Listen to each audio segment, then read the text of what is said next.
Көріңіздер және хабардар болыңыздар. Сәлеметсіздер, қымбатты көрермен, арнамызға қош келдіңіз. Әлемде және Қазақстанда болып жатырған соңғы жаңалықтарды алғаш ақпараттардан білгіңіз келсе, арнамызға жазылыңыз, лайк басуды ұмытпаңыз. Қазавтожол Солтүстік Қазақстан облысындағы тас жолдың бірі 2025 жылдың 10 сәуіріне дейін автокөліктің барлық түрі үшін жабылған мәлімдеді. Белгілі болғандай, жол су тасқын кезеңінде қорғаныс бөгетін нығайту жұмыстарына байланысты жабылған.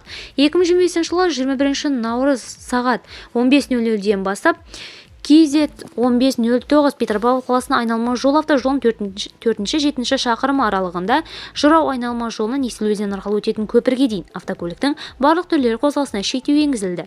Бұл ретте балама жолдар жеңіл көліктер үшін Петропавл қаласы арқылы, жүк көліктері үшін KZ1502 Петропавл Архаиловский және КАЗ-13 Жезқазған арқалық Петропавл республикалық маңызы бар автожолының арқалық және КАЗ-13 Жезқазған арқалық Петропавл арқалы.